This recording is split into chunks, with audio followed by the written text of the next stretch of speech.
Hello everyone, good morning, good afternoon and good evening. मैं और विशाल sir आज साथ में आए हैं ताकि आप सब लोगों को कुछ ऐसी हिडन रियलिटीज के बारे में बताया जाए जो कि आपको गेट के बाद देखने को मिलेंगी। जी हाँ दोस्तों, सारे हम स्टूडेंट्स जो बीटेक में एडमिशन लेते हैं उनका एक सपना होता है कि हम कहीं ना कहीं गेट एग्जाम लिखें, और गेट एग्जाम लिखने के बाद जो हमारी ड्रीम जॉब है, चाहे वो पीएसयू है या एमटेक करने के बाद किसी एमएनसी में जॉब है, वो हमें मिले, करोड़ों का पैकेज मिले, लाखों का पैकेज मिले, 20 लाख, 50 लाख, 60 लाख, और हम उम्मीद करते हैं कि हमें वो जॉब तुरंत मिल जाएगी।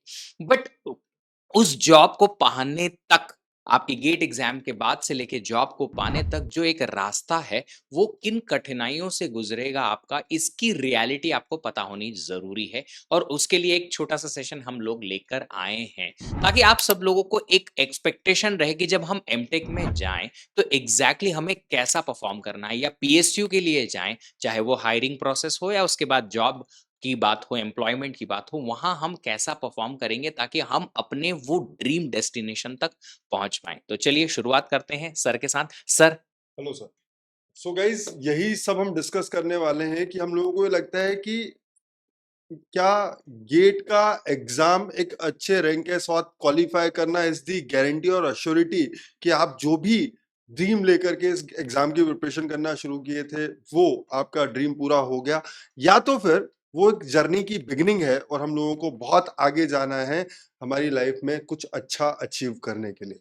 तो शुरू करते हैं कि क्या रियलिटीज हैं जो हम लोग हमारी जो एक्सपेक्टेशन होती है गेट एग्जाम के रिजल्ट से, और एक्चुअल रियलिटी क्या है वही हम लोग आपके साथ आज ओपन और रिवील करने वाले हैं। तो सबसे पहले सर ये प्लेसमेंट की बात कर लेते हैं कि एमटेक प्लेसमेंट की क्या हिडन फैक्ट्स हैं। तो क्या हम लोगों को ये लगता है कि सारे के सारे जितने भी स्टूडेंट्स को आईआईटीज में एडमिशन मिलता है वो सारे के सारे वो करोड़ वाला पैकेज जो आप कहीं ना कहीं एस्पायर कर रहे होते हो, जो आप गेट की प्रिपरेशन कर रहे होते हो, तो आपको मिलने वाला है? क्या सारे के सारे स्टूडेंट्स को वो मिलता है, या ऐसा कुछ है कि किसी टॉप आईआईटीज में बड़ी होड़ लगी रहती है कि सर हमको टॉप आईआईटीज में जाना है, हमको सिर्फ टॉप आईआईटीज में ही जाना है, या हमको सिर्फ टॉप एनआईटीज में ही जाना है? तो क्या वो जो आप चीजें एस्पायर कर रहे हो वो सिर्फ कॉलेजेस से एसोसिएटेड है या वो ब्रांचेस से भी एसोसिएटेड है? तो अगर हम बात करें कि सारे के सारे आईआईटीज या आईआईएससी में अगर आप ले लोगे, कि अगर आपको लगता है कि आईआईएससी में भी सबको करोड़ का पैकेज मिलता होगा, तो ऐसा नहीं है। और अगर आपको ये लगता होगा कि नहीं रुड़की में जितने पैकेज मिले होंगे वो सारे के सारे आईआईएससी से कम होंगे, तो ऐसा भी नहीं है। राइट? तो कहीं ना कहीं एक कैंडिडेट की जो क्वालिटीज हैं वो डिटरमाइन करती हैं कि वो कहाँ लाए करने वाला है। तो ऑब्वियसली आपकी जो टीयर वन ब्रांचेस आती हैं उसके अंदर आपको मिलेगा सीएस, मिलेगा डबल ई, मिलेगा ईसी, मिलेगा एमई, मिलेगा। ठीक है, तो ये कुछ टीयर वन ब्रांचेस है और यहाँ पर आपको टॉप आईआईटी से अच्छे पैकेजेस देखने को मिल सकते हैं। ठीक है, लेकिन कुछ जो मिक्स ब्रांचेस हैं तो जनरली लोग स्ट्रगल करते हैं इंटरडिसिप्लिनरी के साथ। कई बार आप लोगों को हो सकता है कि अपने आप को ज्यादा अच्छे से रिप्रेजेंट करना पड़े। राइट? तो एक वो चीज हो सकती है।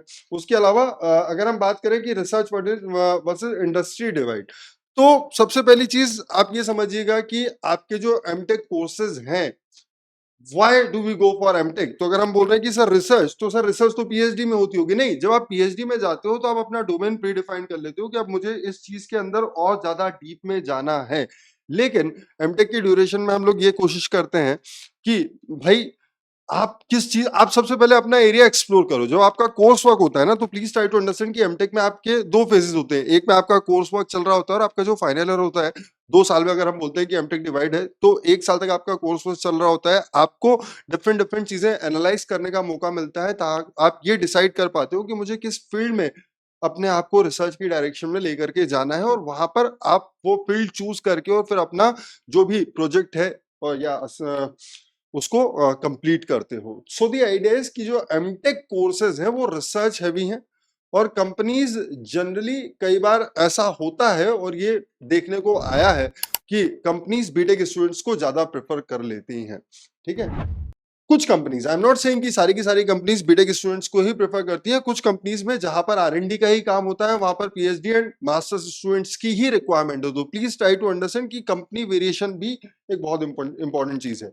और एक अच्छा ऑफर लेने के लिए अगर आपको एक प्री प्लेसमेंट ऑफर मिल जाए किसी कंपनी से, ठीक है, इंटर्नशिप मिल जाए, कोई प्री प्लेसमेंट ऑफर मिल जाए, अगर आपको ये चीजें मिल जाती हैं, देन ये आपको एक बहुत एडवांटेज दे सकती हैं अपने इंटरव्यू के टाइम पर अपने इंटरव्यूअर से, अपनी कंपनी से नेगोशिएट करने के लिए, राइट। तो ये था कि सर इसमें अगर आप कुछ और ऐड करना चाहेंगे तो प्लीज, की क्या चीजें हैं।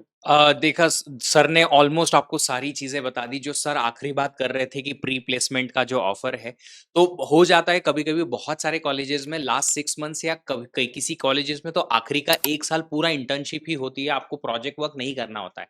तो वहां पे अगर आपको इंटर्नशिप का मौका मिला है, तो आप उस इंटर्नशिप के मौके को एक्चुअल एम्प्लॉयमेंट में कैसे बदल सकते हैं, उसके लिए आपको 1 साल बहुत दबा के एकदम भिड़ के काम करना पड़ता है। तो एक वो भी एक चीज है जो बच्चों को पता नहीं होती। ठीक है, इंटर्नशिप मिली है तो कहीं ना कहीं कन्वर्जन हो ही जाएगा, बट कन्वर्ट वो सबको नहीं करते हैं। वो देखते हैं कि ये जो बंदा आया है वो इंटर्नशिप में कितनी मेहनत कर रहा है और किस तरीके से उसकी स्किल सेट अभी तक है और वो कैसे डेवलप कर रहा है। अगर वो पर्सन बहुत अच्छे से डेवलप करता है तो डेफिनेटली उसको कहीं ना कहीं चांसेस जो है मिल जाते हैं। अगले पॉइंट की तरफ अगर हम जाएंगे, कोर्स वर्क के एफर्ट्स की अगर हम बात करेंगे, तो मैं हमेशा अपनी क्लासेस में भी कहता हूं, सर ने भी यही कहा कि सर एंट्री करना आसान होता है एमटेक की अगर बात करें तो। जी हाँ दोस्तों, वो सब लोग जो पीएसयू के लिए इंतजार कर रहे हैं उसका भी मैं बात करूंगा, बट पहले एमटेक की बात कर लेते हैं कि जो एमटेक करने जाना चाहते हैं उनको ऐसा लगता है कि अब गेट निकल गया है तो अब तो लाइफ आसान है। देखिए, गेट निकलने से अनसर्टेनिटी जो है आपकी लाइफ की कम हो जाती है। कि आपको गेट एग्जाम कॉम्पिटिटिव एग्जाम है, वहां अनसर्टेनिटी ज्यादा होती है कि हमारा कितना रैंक आएगा, कौन सा कॉलेज मिलेगा, होगा कि नहीं होगा, बहुत सारी अनसर्टेनिटी होती है और उसकी वजह से आपको बहुत ज्यादा मेंटल प्रेशर आपके दिमाग पे आ जाता है। रही बात मेहनत की, तो मेहनत आपको गेट की प्रिपरेशन के बराबर या उससे कहीं ज्यादा ही करनी पड़ेगी एमटेक में, क्योंकि अब आप मास्टर्स करने जा रहे हो, किसी एक फील्ड के मास्टर बनने जा रहे हो। तो आपने जो बीटेक में पढ़ा है, आपके कॉलेज का जो करिकुलम होता था वो उससे काफी अलग होता है, क्योंकि वो आईआईटी लेवल है। वहां आपके साथ में कॉलेज के आपके अराउंड के या उससे कई ज्यादा अच्छे माइंडसेट वाले स्टूडेंट्स आपके साथ में क्लास में पढ़ते हैं, जो already variety of knowledge, variety of skill set लेकर आते हैं। तो आपको एफर्ट्स लगाने पड़ेंगे ज्यादा कोर्सेज को पास करने में, आपको एफर्ट्स लगाने पड़ेंगे वहां पे अपने प्रोजेक्ट वर्क करने के लिए, असाइनमेंट्स करने के लिए। यहाँ कॉपी पेस्ट नहीं चलता है, सारे के सारे असाइनमेंट आपको खुद से करने हैं। ऑफ कोर्स डिस्कशन कर सकते हो, पर अपनी कॉपी, अपना खुद का जो असाइनमेंट है, प्रोजेक्ट है, वो सब खुद से ही करना पड़ता है। तो ये जो बीटेक का हमारा एक देखा दिखाया पैटर्न है वो चेंज होता है। वो कहीं ना कहीं अडॉप्ट करने में थोड़ा सा मुश्किल आती है स्टूडेंट्स को, क्योंकि उन्होंने ऐसी कोई पढ़ाई देखी नहीं होती है ना। सिलेबस पहले से ही प्री डिफाइंड होता है बीटेक में, ऑलरेडी देखे दिखाए क्वेश्चंस पहले के होते हैं, उन्हीं को ही पढ़ लो एक रात पहले और पास हो जाओ एंड ऑल। तो वो जो एक देखी दिखाई चीज जो बीटेक में चलती है वो चलती नहीं है यहाँ। उसकी वजह से थोड़ा सा माइंड शिफ्ट, पहले से माइंडसेट को शिफ्ट करना पड़ता है, और ये स्टूडेंट्स को पहले से आइडिया नहीं होता है। और जब वहां उस पर्टिकुलर फेज में वो चले जाते हैं और थोड़ा लेट हो जाते हैं अपनी प्रिपरेशन में, अपनी पर्टिकुलर सेमेस्टर में, तो कहीं ना कहीं स्ट्रगल करते हैं। तो ये आपको अगर पहले से पता होगा कि यार हमें अब गेट के तरीके से ही, जैसा हमने गेट में पढ़ा है, फुल डे रेगुलर पढ़ाई करनी है, वैसे ही एमटेक में करना है, तो सब कुछ बढ़िया हो जाएगा। तो एक्सपेक्टेशन से थोड़े ज्यादा होता है। आपकी थीसिस कभी कभी आपका करियर पार्ट डिसाइड कर सकती है, क्योंकि अगर आपकी थीसिस बहुत ही हाई डिमांडिंग टॉपिक पे है, जैसे कि एआई, अभी आप सब देख रहे हैं कि एआई एआई एआई हर जगह चल रहा है। तो एआई से रिलेटेड कोई फील्ड अगर आपने चूज की, मशीन लर्निंग से रिलेटेड, या फिर किसी एक स्पेसिफिक कंपनी का ही प्रोजेक्ट जो किसी प्रोफेसर को मिला हुआ था, और वो आपने उस पर्टिकुलर फील्ड में आपने अपनी थीसिस की, अपना प्रोजेक्ट बनाया है, तो वहां कहीं ना कहीं आपको हेल्प मिल सकती है आपके करियर पाथ को डिसाइड करने के लिए, कि आप फिर एमएल इंजीनियर या एआई इंजीनियर या स्पेसिफिक एक स्पेसिफिक कोई भी एक इंजीनियर जो है बन सकते हैं based on your thesis work. Non computer science में भी अब कोडिंग डिमांड तो है ही। आप देखते हैं कि अगर आप कोर में जाना चाहते हैं, आप इलेक्ट्रिकल के हो या इलेक्ट्रॉनिक्स के हो, मैकेनिकल के हो, सिविल के हो, कहीं ना कहीं आपको टूल्स या टेक्नोलॉजीज यूज करनी ही हैं अब, क्योंकि अब सब कुछ डिजिटाइज्ड है, कहीं ना कहीं ऑटोमेटेड है। तो आपको थोड़ा कोडिंग और थोड़े टूल्स यूज करने की आदत अब लगानी पड़ेगी। अगर आपने पहले नहीं सीखे हैं तो आप गेट के बाद सीख लीजिएगा। अगर आप फर्स्ट ईयर सेकंड ईयर में हैं तो अभी से थोड़ा-थोड़ा सीखते जाइए। मैं हमेशा स्टूडेंट्स को कहता हूँ कि अगर आप 3rd ईयर, फाइनल ईयर तक आ चुके हैं, तो आप पहले गेट निकाल लो। उसके बाद जब एमटेक के पहले आपको जो टाइम मिलता है, उसमें आप अपनी स्किल डेवलपमेंट पे काम कर सकते हो। अगर आप 1st ईयर, 2nd ईयर में हैं, तो आप अभी से थोड़ा-थोड़ा कोडिंग पे ध्यान दो। 3rd ईयर का गेट का अटेम्प्ट आपका अगर थोड़ा-सा पीछे भी रह जाएगा, तो कोई इश्यू नहीं है। 1st ईयर में अगर हैं, तो अब तो शुरुआत से कर ही सकते हैं, कोई इश्यू नहीं है। 2nd ईयर वाला बच्चा भी कर सकता है कहीं न कहीं स्किल डेवलपमेंट थोड़ा-थोड़ा और गेट की प्रिपरेशन, क्योंकि लंबा टाइम आपके पास होता है। पर आपको ये करना बहुत ज़रूरी है, क्योंकि ले दे के आपको कहीं न कहीं अपॉर्च्युनिटीज़ गेट के थ्रू मिलेंगी, बट अपॉर्च्युनिटीज़ को भुनाना जो है, अपने फ़ेवर में लाना है और अपने को जो वो ड्रीम जॉब चाहिए ना लाखों और करोड़ों वाली, वो मिलेगी उसी से ही। सर, आप कुछ ऐड करना चाहेंगे? बिल्कुल सर। तो गाइस वही है कि अगर आप जब बोलते हो ना कि नहीं सर हमको करोड़ वाली जो लास्ट में बात है कि हमको पैकेज बहुत अच्छा वाला चाहिए, तो कहीं न कहीं आपके एफर्ट्स भी उसी लेवल पर होने चाहिए। एक और चीज़ यहाँ पर थी कि जब आप कोर्स वर्क की बात बात करते हो, तो आपका कॉम्पिटिशन आप खुद जिनको अपने से अपर लेवल पे मानते हो, बीटेक स्टूडेंट्स उनके साथ होता है। मैं आपको एक चीज़ क्लियर बता दूँ कि एमटेक के अंदर ऐसा नहीं होगा कि एमटेक के स्टूडेंट्स का एक अलग कोर्स चल रहा होगा और बीटेक वालों का अलग कोर्स चल रहा होगा। बीटेक, एमटेक के स्टूडेंट साथ में कॉम्पीट करते हैं और आपको बीटेक स्टूडेंट्स के साथ भी कॉम्पीट करना होता है अपनी ग्रेड्स को इम्प्रूव करने के लिए, राइट? तो ये एक बहुत इंपॉर्टेंट चीज़ है ना? उसके अलावा एक और चीज़ मुझे ऐड करनी थी कि अगर आप ये सोच रहे हो कि सबसे पहले आपके दिमाग में डिसाइड अगर पहले से है कि मैं एमटेक के लिए अभी एडमिशन ले रहा हूँ, तो कई बार आपको साथ-साथ एमटेक के साथ पीएचडी डुअल डिग्री वाला एडमिशन मिल सकता है, या तो फिर अगर आपके दिमाग में पहले से ये है कि मुझे पीएचडी करनी है और मुझे अभी जो ऑप्शन मिल रहा है वो एमटेक का मिल रहा है, लेकिन प्लीज अंडरस्टैंड कि आप अपने एमटेक को पीएचडी में कन्वर्ट कर सकते हो और उसके लिए आपको जो आपका एमटेक प्रोजेक्ट है ना, वो उसी तरीके से चूज करना चाहिए जिसमें आप अपनी पीएच जिस फील्ड में आप अपनी पीएचडी करना चाहते हो। तो ये कुछ चीजें और आप ध्यान में रख सकते हो। इसके अलावा अगर हम बात करें कि सर पीएसयू जॉब बहुत ही ल्यूक्रेटिव लगता है कई लोगों के लिए, PSU job is like dream, right? तो पीएसयू जॉब के पीछे क्या एक्चुअल क्या कहानी है उसको समझने की कोशिश करो कि चीजें उतनी सिंपल नहीं है जितना हम सोच लेते हैं। कि हमको लगता है कि यार सर अंडर 200 रैंक तक इंटरव्यू में पीएसयू वाले इंटरव्यू के लिए कॉल करते हैं तो हमारी अंडर 200 रैंक आ गई, इसका मतलब हमारा तो हो गया, पीएसयू डन है सर, लाइफ चिल, कोई दिक्कत ही नहीं। लेकिन ऐसा होता नहीं है, क्योंकि अगर आप गेट की रैंक आपका पीएसयू का एडमिशन गारंटी नहीं करती कि आपको पीएसयू के अंदर जॉब मिल जाएगी। एडमिशन नहीं, पीएसयू के अंदर जॉब गारंटी नहीं करती। एक अच्छे खासे रेशो में 1:5 to 1:10 के रेशो में इंटरव्यूज के लिए कॉल किया जाता है। और दूसरी चीज, आपके सारे के सारे, और सबसे इंपॉर्टेंट चीज ये है कि आपने कभी वो चीज एनालाइज की है या नहीं कि गेट में रैंक लाना एक अलग कहानी है और इंटरव्यू को फेस करना एक अलग कहानी है। गेट में रैंक लाने के लिए और इंटरव्यू के लिए आपको सिर्फ वो जो न्यूमेरिकल एस्पेक्ट है उनके ऊपर अपने आप को स्ट्रॉन्ग करना होता है, लेकिन इंटरव्यू के पॉइंट ऑफ व्यू से आपको ओवरऑल सब्जेक्ट की इन डेप्थ में जाना होता है। वो आपसे वो जरूरी नहीं है कि वही चीजें पूछेगा जो गेट के सिलेबस में थी, तो आपको थोड़ा सा उसके लिए भी अपने आप को एक्स्ट्रा प्रिपेयर करना होता है, ठीक है? बट अपार्ट फ्रॉम दैट कि सिर्फ प्रिपरेशन नहीं है, आपके जीडी है, आप कितना कॉन्फिडेंट रहते हो अपने आप के साथ, साइकोमेट्रिक टेस्ट हैं, ठीक है? बहुत सारी और भी चीजें हैं जो आपके फाइनल सिलेक्शन में मैटर करती हैं। अपार्ट फ्रॉम दैट, अब आपने सोच लिया कि सर आपकी ड्रीम कुछ भी हो सकती है, ड्रीम देखने में कोई दिक्कत नहीं है, लेकिन ड्रीम को अचीव करने के लिए हमारे जो एफर्ट्स हैं वो भी उतने ही स्ट्रांग होने चाहिए। तो अगर आपने सोच लिया कि सर मान लीजिए फॉर कि मुझे बीएचईएल जाना है, तो बीएचईएल के अंदर सीएससी के भी वैकेंसीज आ रहे हैं, बीएचईएल के अंदर मैकेनिकल के भी वैकेंसीज आ रहे हैं, बीएचईएल के अंदर इलेक्ट्रिकल के भी वैकेंसीज आ रहे हैं। तो आपको ये देखना होगा कि कंपटीशन सबके साथ है, तो आपके जो पीएसयूज हैं वो सेम जॉब के लिए मल्टीपल ब्रांचेस से कॉल करते हैं कि आप भी आओ, आप भी आओ, आप भी आओ, आप भी आओ।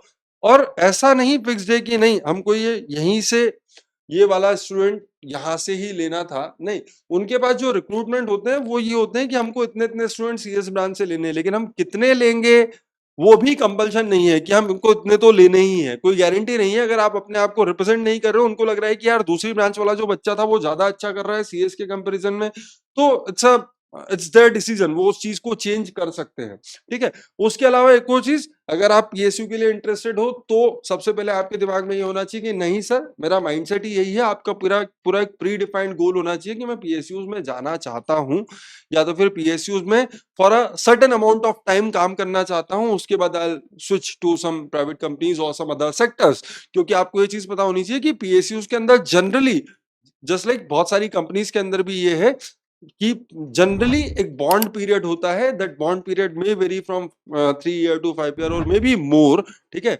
Based on the perks that are being provided by that particular PSU and company, right? So PSU jobs is good, लेकिन वो एक आपका माइंडसेट अगर पीएसयू जॉब की तरफ है तो आप उसके ऊपर देख करके वो सारी की सारी चीजें कर सकते हैं। सर ये पीएसयू के लिए सर एक पॉइंट और मैं ऐड करना चाहता हूँ, जैसा आपने इंटरव्यू के लिए कहा था। तो देखो बच्चों, ऐसा है कि इंटरव्यू फेस करना और वहाँ आंसर देना बहुत अलग चीज़ होती है, उसके लिए भी आपको तैयारी करनी पड़ेगी। आप अगर ऐसा सोचते हैं कि हाँ, मुझे तो ये आता है, कुछ भी पूछ लेंगे मैं आंसर कर ही दूँगा, आप कर तो देते हैं, बट उन शब्दों को, उन पर्टिकुलर नॉलेज को किन एक्चुअल वर्ड्स में आप किन एक्चुअल शब्दों में पिरोते हैं, किस तरीके से प्रेज़ेंट करते हैं, ये बहुत ज़रूरी हो जाता है। मैंने कई दफा ये बच्चों को देखा है क्लासरूम में डाउट पूछते हुए भी, कि हम समझ सकते हैं कि आपका डाउट क्या है, बट जब आप इंटरव्यू देना चाहते हैं तो आप जज किए जाते हैं कि आप अपने नॉलेज को किस तरीके से रिप्रेजेंट करते हैं। तो उन्हें समझ आएगा कि ये बच्चा बोलना क्या चाह रहा है, बट स्टिल वो आपको रिजेक्ट कर देंगे। क्यों? क्योंकि आपके शब्द सही नहीं है, कम्युनिकेशन स्किल सही नहीं है। It's not about language, it's about how you represent your knowledge. और इसके लिए कहीं ना कहीं आपको प्रैक्टिस करनी पड़ती है। आजकल के जमाने में सबसे आसान तरीका है, कैमरा का front camera, I mean phone का फ्रंट कैमरा ओपन करो, सामने रखो और स्टार्ट कर दो क्वेश्चंस के आंसर करना। कोई भी रैंडम क्वेश्चन आप अपने दोस्तों से या इंटरनेट से निकालो, आपके टॉपिक से, और आंसर देना शुरू करो। आपको आइडिया लगेगा कि एग्जैक्टली हम जब इंटरव्यू देंगे तो कैसे बोल रहे हैं, हम हमारे शब्दों को खुद से अपने आप को एक्सप्लेन कर पा रहे हैं या नहीं कर पा रहे हैं। आप जब वीडियो सुनेंगे आपको आइडिया लगेगा और ऑटोमेटिकली ये समझ में आएगा कि हाँ, हमें या तो इंप्रूवमेंट की जरूरत है या किस तरीके से वो इंप्रूवमेंट आ सकता है। Private sector versus MTech versus PSU, ये आपका पर्सनल डिसीजन है। बहुत सारे बच्चे पूछते हैं सर हम पीएसयू में जाएं या एमटेक करें, सीएस वाले क्यों पीएसयू प्रीफर नहीं करते हैं, या दूसरी ब्रांचेस के लोग क्यों एमटेक प्रीफर नहीं करते। ये सब आपकी पर्सनल डिसीजन पे है। कोई भी इंसान जो प्रेफर करता है पीएसयू या एमटेक, ये उसका पर्सनल डिसीजन है और ये आपसे कोई दूसरा नहीं बोल सकता कि ये तुम्हें करना है। ना मैं, ना हमारी टीम का कोई टीचर, ना ही कोई और, ना ही कोई दूसरी पर्टिकुलर पर्सन आपकी जिंदगी में ये आपको फोर्सफुली बताएगा तुम यही करो, यही अच्छा है तुम्हारे लिए। हाँ, ऑफ कोर्स तुम्हें गाइड कर सकते हैं, बट आप फाइनल डिसीजन लीजिए कि आपकी लाइफ में आप किस तरीके से आगे बढ़ना चाहते हैं और किधर जाना चाहते हैं। कुछ कंपनीज हैं जो ऑफ कोर्स एमटेक बीटेक जहाँ पे आईआईटीज में होता है, वहाँ बीटेक स्टूडेंट्स को ज्यादा प्रेफर करती हैं, बिकॉज कॉस्ट कटिंग होती है उनकी, या उनका कुछ एक प्रिफर्ड क्राइटेरिया होता है कि हमें ऐसे स्टूडेंट चाहिए।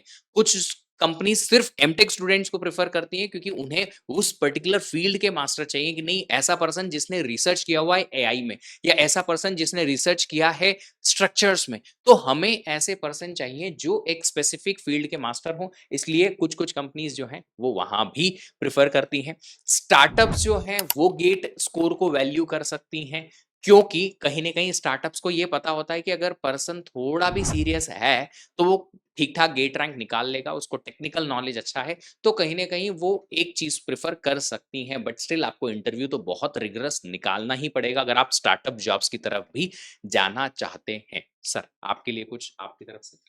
नहीं, बस स्टार्टअप में आप एक चीज और ये सोच सकते हो कि स्टार्टअप में मुझे लगता है कि शायद वो गेट स्कोर के ऊपर ज्यादा इसलिए भी फोकस करते हैं कि अगर आपने एमटेक कर लिया तो आप जो पैसा मांगोगे वो शायद डिफरेंट हो सकता है। तो वो अगर आप अपने आप की क्वालिटीज उसी टाइम पे रिप्रेजेंट कर सकते हो कि नहीं, आपकी जो रिक्वायरमेंट है वो उस टाइम पर मैं फुलफिल कर सकता हूँ, तो आप विदाउट एमटेक गेट स्कोर आपके लिए बहुत हेल्पफुल हो सकता है बहुत सारी जॉब में। I am not saying only for the startup, लेकिन अगर आपको लगता है कि सर मेरा गेट स्कोर उतना सफिशिएंट नहीं है कि मैं किसी बहुत अच्छे आईआईटी जा सकता हूँ या बहुत अच्छे टॉप आईआईटी या टॉप एनआईटी जा सकता हूँ, तो क्या मेरा समय बर्बाद हो गया कि मैंने पूरा 1 साल गेट की सिंसियर तैयारी की और मैं वो स्कोर अचीव नहीं कर पाया शायद जो मुझे किसी टॉप आईआईटी या एनआईटी में लेकर के जा सकता था, लेकिन हाँ एक हैंडसम स्कोर था।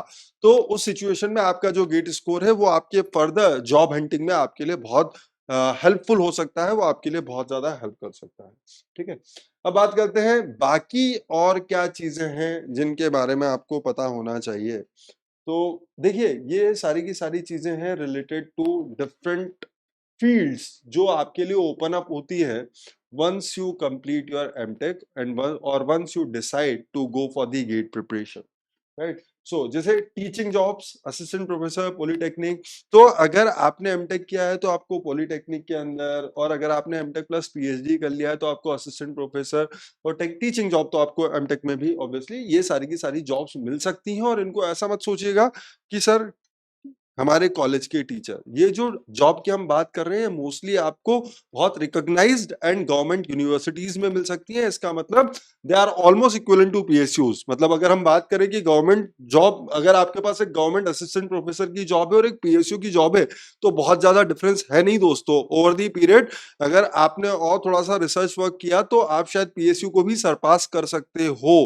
ठीक है, सो ऐसा मत सोचिएगा कि यही सारी चीजें। तो GATE qualified plus MTech is often mandatory. अगर एमटेक मैंडेटरी होता है आपके पॉलिटेक्निक एंड असिस्टेंट प्रोफेसर बनने के लिए, लेकिन अगर आपने पीएचडी कर ली है then obviously that's very valid field for you, apart from the R and companies जहां पर आप आर एंड डी फील्ड में जा सकते हो। ठीक है, अच्छा दूसरी चीजें, अगर आपने एमटेक किया है और आपको ये लगता है कि यार मेरा ड्रीम तो डीआरडीओ था या बार था या इसरो था, तो कई बार, we are not saying always, लेकिन कई बार आपको अच्छे आईआईटीज में ये ऑप्शंस मिल सकते हैं कि आपको डीआरडीओ, बार्क या इसरो से वहां पर रिक्रूटमेंट के लिए इनमें से कोई आए और आपको without appearing for the GATE again और without writing the test exam for the respective companies organisation, आपको उनके अंदर वापस से जॉब पाने का मौका मिल सकता है। तो दिस ऑल्सो थिंक कि अगर आप अभी बीटेक में नहीं कर पाए, आपने इस टाइम पे ट्राई किया था, लेकिन आप सोच रहे हो कि सर गेट के बाद क्या ऑप्शंस आ सकते हैं, हाँ, perhaps you may get a chance. Not always, हर जगह हर बार नहीं होता, but perhaps you may get a chance.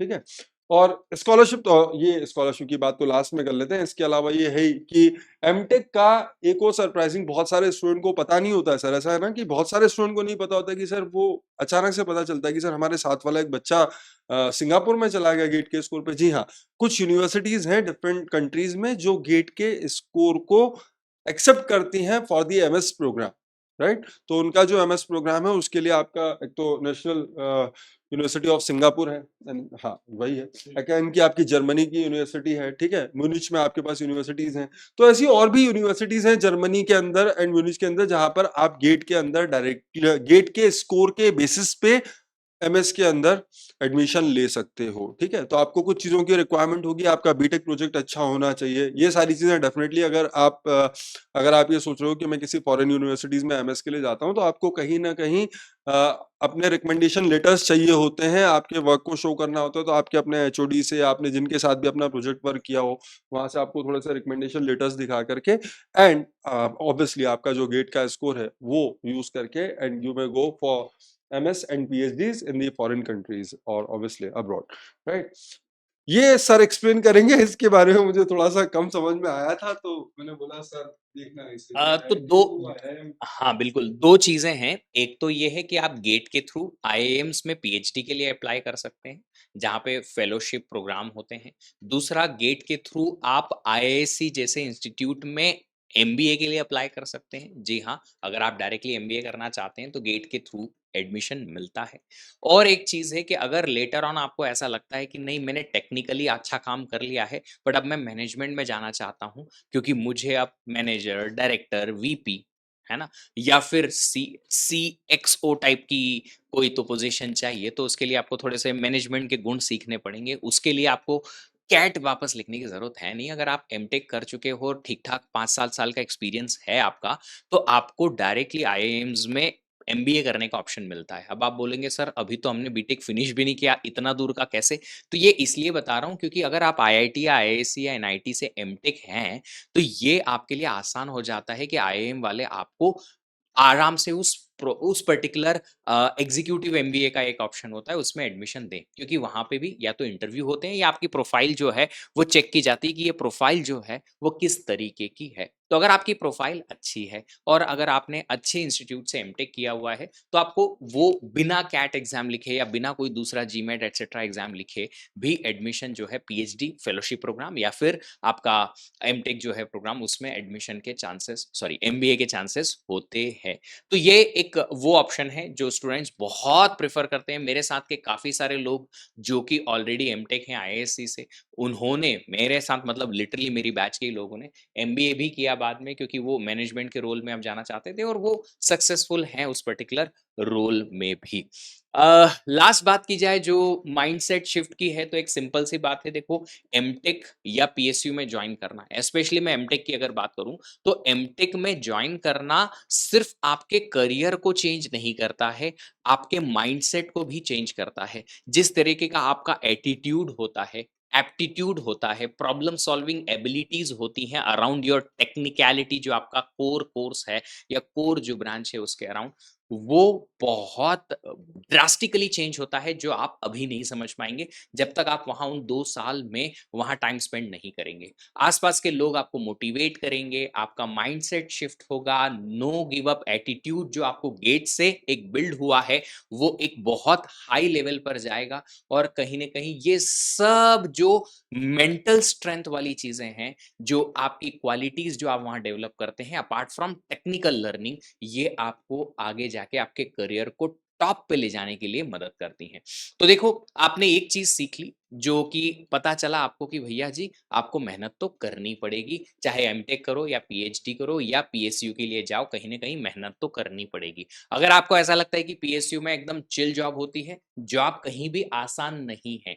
Vishal sir की भी जॉब आसान नहीं है, मेरी भी नहीं है, और ना किसी और की जॉब जॉब आसान है। कभी भी जॉब आसान नहीं रहने वाली है। पीएसयू में सिर्फ एक मेंटल सिक्योरिटी वाली चीज है कि आपको जॉब से धक्के मार के बाहर नहीं निकालते हैं। इन जनरल एमएनसीज में थोड़ी सी फायरिंग हो जाती है, ले ऑफ्स हो जाते हैं, that's it. Apart from that आपको काम तो करना ही है, आपको वहां भी काम करना है। आपको वहां सीनियर आपको डेफिनेटली बोलेंगे, आपसे फीडबैक लेंगे, आपके अपडेट्स लेंगे, आपसे बार बार बोलेंगे भैया ये काम क्यों नहीं हुआ एक्सेट्रा। तो कहीं भी आप जाएं काम तो करना पड़ेगा। पैसे कमाने के लिए आपको जॉब आसान नहीं रहने वाली है। इट्स जस्ट दैट कि आपका ये जो माइंडसेट है वो शिफ्ट होगा, तो ऑटोमेटिकली आप जो है उस काम में रेगुलरली बहुत आसानी से अडॉप्ट भी कर लेंगे और बहुत आसानी से आप अपना जो भी करियर ग्रोथ देखना चाहते हैं वो देख भी पाएंगे। तो अल्टीमेटली इस सेशन को लेने का सबसे बड़ा रीजन यही था कि हम आपको बताएं कि आगे जाके मेहनत जो है कम नहीं होने वाली है। ये वही बात है भैया जो 10वीं क्लास में आपको आपके पेरेंट्स कहते थे कि ये बस आखिरी साल है, दबा के मेहनत कर लो, अच्छा परसेंटेज बना लो, फिर मजे ही मजे। और आपने देखा है कि पिछले 8 7 5 सालों में 10वीं पास करने के बाद आपने कितने मजे किए हैं। एक नया चैलेंज आएगा, एक नया नया चैलेंज आएगा, नया जुमला आएगा पेरेंट्स का, बस 11वीं 12वीं अच्छे से पास कर लो, इंजीनियरिंग कॉलेज मिल जाएगा, फिर मजे। फिर हम बोल रहे हैं गेट अच्छे से निकाल लो, एमटेक ले लो या पीएचडी ले लो या पीएससी ले लो, फिर मजे ही मजे। वहां फिर अपना एक नया स्ट्रगल होगा। तो ये चलता रहेगा, लाइफ चैलेंजेस थ्रो करती ही रहेगी, चैलेंज खत्म नहीं हो रहे जिंदगी में। बट एक श्योरिटी जो है, अनसर्टेनिटी जो है गेट एग्जाम की, कि क्या मिलेगा, क्यों मिलेगा, कैसे मिलेगा, ये खत्म हो जानी है इस आखिरी पड़ाव के बाद। उसके बाद फिर थोड़ा लाइफ सेट हो जाएगी। मेहनत तो करनी ही है, बट एटलीस्ट वो मेंटल प्रेशर जो रहता है किस चीज का, कि लाइफ में अनसर्टेनिटी है, वो आपकी लाइफ से खत्म हो जाएगी। एंडिंग रिमार्क के लिए मैं फिर से सर को बुलाता हूँ। विशाल सर बताइए।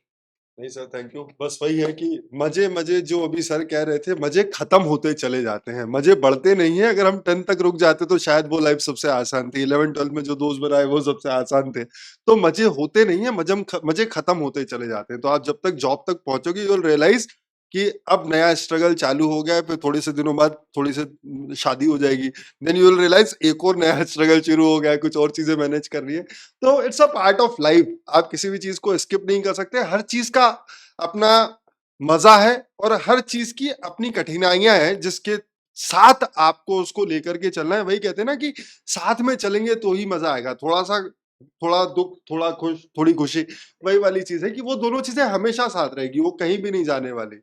पढ़ते हैं, छोटे होते हैं तो लगता है कि पढ़ाई नहीं करनी पड़े, दोस्तों के साथ खेलते रहे, लेकिन लगता है कि नहीं, ये पापा के पास पैसे हैं, ये पैसे हमको कब मिलेंगे। तो पिताजी बोलते हैं बेटा बड़े हो जाओ तो पैसे मिलेंगे। जब बड़े हो जाते हैं तो लगता है कि हाँ पैसे तो आ रहे हैं, लेकिन वो दोस्त सारे छूट गए, खेलने को नहीं मिल रहा। तो इट्स ऑल बैलेंस जिसने कर लिया वो लाइफ जीत गया। बस इतना ही कह सकता हूँ कि अगर आपने एक बैलेंस ढूँढ लिया कि सारी चीज़ों को कैसे मैं बैलेंस कर सकता हूँ, दोस्ती भी रहे, बचपन के दोस्त भी रहे, मम्मी-पापा भी रहें, बच्चे भी खुश रहें, आप जॉब भी आपकी चलती रहे और जॉब में आप खुश भी रहो। ये मिल गया तो लाइफ जीत गई और क्या ही कर सकते हैं। सो विद दैट सारी चीज़ें हो ही गई हैं। बस यही याद रखिएगा कि शुरुआत आपने कर दी है, अगर आपने प्रिपरेशन स्टार्ट कर दी है, तो बस ये सोच लेना कि अब जब तक ये जो बैलेंस बनाने वाली सिचुएशन में अटेन नहीं कर लेता, तब तक मेहनत करते रहना है, बीच में रुकना नहीं। That is all. 2 पॉइंट और सर मैं आखिरी में बोलूँगा। आपने जो मज़े वाली बात बोली तो हम जिस तरीके से खेलने जाते हैं तो एकदम मन लगा के खेलते हैं ना, वैसा ही आपको ये भी करना है। जब मस्ती करनी है, मन लगा के मस्ती करनी है, पर जब पढ़ाई करनी है तो एकदम मन लगा के, जी-जान लगा के पढ़ाई और मस्ती करनी है। और जो सर ने एक्चुअली स्ट्रगल पीरियड का बोला कि आपकी जॉब लगेगी, फिर कहीं न कहीं शादी होगी, तो वहाँ भी एक बड़ा इंटरेस्टिंग पॉइंट है कि आप जैसे ही जॉब में जाते हैं, शुरुआत के 3 साल आपकी दोनों तरफ के बहुत ज़्यादा इम्पोर्टेंट हैं आपकी पर्सनल लाइफ़ के लिए, जहाँ आप एन्जॉय कर सकते हैं क्योंकि आप करीबन 20-22 साल पढ़ाई करके जाते हैं, उसके बाद फिर आपकी पढ़ाई खत्म हो जाती है। तो आप एन्जॉय करते हैं क्योंकि आपको पैसा आने लगता है और दूसरा है, आपका करियर भी वहीं पे सबसे शुरुआत होती है, तो वहीं से आप उसको ग्रो भी करा सकते हैं। तो ये दोनों को जैसा सर ने कहा बैलेंस करते रहना है। बट अगर आपकी अर्निंग पहले दिन से बहुत अच्छी होगी, तो आप दोनों को बहुत आसानी से बैलेंस कर पाएँगे क्योंकि आपकी जॉब अच्छी है, तो आपको पैसा अच्छा मिलेगा, आप एन्जॉय खूब सारा कर पाएँगे, ट्रिप्स करेंगे, अच्छी-अच्छी शॉपिंग्स करेंगे। जो आपको करना है, आपके फैमिली को सपोर्ट करना है, जो करना है वो कर पाएँगे और दूसरी चीज़ जो है, वो डेफ़िनेटली आपके करियर को एक अच्छा हेड स्टार्ट मिल जाएगा, तो वहाँ से आप बहुत ऊपर तक उसे ले जा पाएँगे। इसी रिमार्क के साथ thank you so much thank for you, this session. Thank you, thank you. Thank you, thank you, thank you very much. Thank you so much.